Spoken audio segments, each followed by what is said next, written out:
Boss is back. కొత్తగా ఉంది physique. పూర్తి వివరాలకు చదవండి రేపటి Sakshi Hyderabad edition.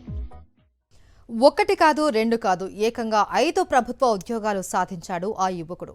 TGT, PGT, junior lecturer, group 4 తాజా ఫలితాలను ప్రకటించిన టీజీపీఎస్సీ జూనియర్ లెక్చరర్ ఇంగ్లీష్ ఇలా 5 ఉద్యోగాలు ఇప్పుడు రాజశేఖర్ సొంతం. ఇప్పటికే గంగాధర బీసీ వెల్ఫేర్ స్కూల్లో ఇంగ్లీష్ టీచర్గా పనిచేస్తున్నాడు కరీంనగర్కు చెందిన రాజశేఖర్. అతను అసలు ఎలా ప్రిపేర్ అయ్యాడు, ఏకంగా 5 ఉద్యోగాలు ఎలా సాధించాడో మా కరెస్పాండెంట్ రమణ మరిన్ని వివరాలు అందిస్తారు.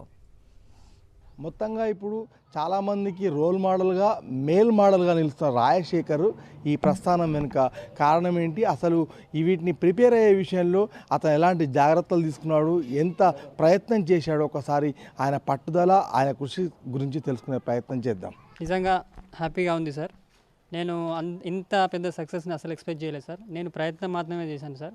రిజల్ట్ నెక్స్ట్ నా ఫేట్లో రాసి ఉంది సార్. నేను నా స్కూలింగ్ అంతా కరీంనగర్లో జరిగింది sir. Next intermediate master junior కాలేజ్లో జరిగింది. దాని తర్వాత బీఎస్సీ బయోటెక్నాలజీ నేను చైతన్య కాలేజ్లో చేశాను. దాని తర్వాత after that I went to do for my PG in Ambedkar open university, MSc chemistry and MA English and I have MSc botany also. దాని తర్వాత సార్ ఒక 4 years కాంట్రాక్ట్ లెక్చరర్గా చేశాను సార్. కాంట్రాక్ట్ లెక్చరర్గా చేసిన తర్వాత కొన్ని ఇబ్బందుల కారణంగా నేను అది బంద్ చేయాల్సి వచ్చింది సార్. దాని తర్వాత ఈ కాంపిటేటివ్ ఎగ్జామ్ ఫీల్డ్ గురించి నాకు 2017లో కొంచెం అవగాహన వచ్చింది సార్. వచ్చిన తర్వాత నేను లైబ్రరీ ఎంచుకున్నాను సార్. నాకు లైబ్రరీ చాలా అంటే చాలా ఉపయోగపడింది సార్. ఈ కాంపిటేటివ్ ఎగ్జామ్స్ గురించి తీసుకున్న చర్య ఏంటంటే సార్, ఎక్కువగా మోడల్స్ పేపర్ ప్రాక్టీస్ చేయడం జరిగింది సార్. మోడల్ పేపర్తో పాటు నాకు కావాల్సిన బుక్స్ అయినా ఏదైనా కూడా లైబ్రరీ మేడం అడగడంతో ఖచ్చితంగా నాకు ఇవ్వడం జరిగింది. 1-2 daysలో లేట్ అయినా సరే నాకు ఇవ్వడం జరిగింది సార్. నెక్స్ట్ నేను ఎక్కడైతే మిస్టేక్ చేస్తున్నానో అనే విషయం బాగా గమనించి ఆ రీజియన్లో మిస్టేక్ చేయకుండా ఎక్కువగా ఫోకస్ చేయడం జరిగింది సార్. అంటే జనరల్గా మీరు ఇప్పుడు ఒక కాంపిటేటివ్ ఎగ్జామ్స్ అంటే ఎంతోమంది దీనికి ప్రిపేర్ అవుతారు, రాస్తుంటారు.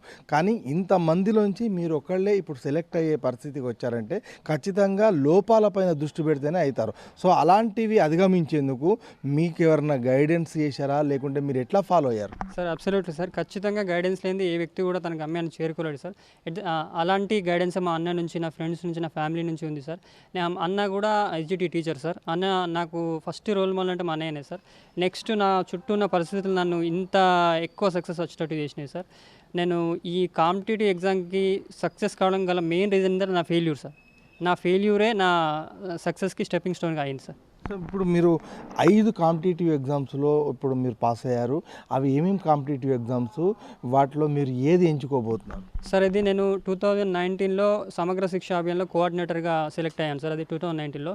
అది కొంచెం నాకు సాటిస్ఫై అనిపించలేదు సార్. నెక్స్ట్ దాన్ని వదిలేసి గ్రంథాలయంలో వెళ్ళిన తర్వాత నోటిఫికేషన్ వచ్చింది సార్. గురుకుల నోటిఫికేషన్ వచ్చింది. ఈ గురుకుల నోటిఫికేషన్ వచ్చిన తర్వాత నేను ఎగ్జామ్ రాయడం జరిగింది 2023లో. ఇందులో నాకు టీజీటీ వచ్చింది సార్. టీజీటీ, పీజీటీ, జేఎల్ కూడా వచ్చింది సార్. ఈ మూడిట్లో నేను జేఎల్కి సెలెక్ట్ చేసుకున్నాను. సెలెక్ట్ చేసుకున్న తర్వాత ఈ నోటిఫికేషన్కి సంబంధించి ఎగ్జామ్ జరిగింది. జేఎల్ నోటిఫికేషన్కి సంబంధించి ఎగ్జామ్ జరిగింది, టీఎస్పీఎస్సీది. నెక్స్ట్ అది మొన్న 2 రోజుల కింద రిజల్ట్ వచ్చింది సార్. అది కూడా వచ్చింది. టీఎస్పీఎస్సీ జేఎల్ వచ్చింది, గెజిటెడ్ సార్. అది సార్ ప్రస్తుతం అయితే గురుకుల జేఎల్గా చేస్తున్నా సార్. నెక్స్ట్ నాకు ఈ టీఎస్పీఎస్సీ జేఎల్ అపాయింట్మెంట్ ఆర్డర్ కోసం వెయిట్ చేస్తున్నా సార్. ఎందరికో రోల్ మోడల్గా మేల్ మోడల్గా నిలుస్తున్నాడు రాజశేఖర్. కెమెరా పర్సన్ సతీష్తో రమణ, సాక్షి టీవీ, కరీంనగర్.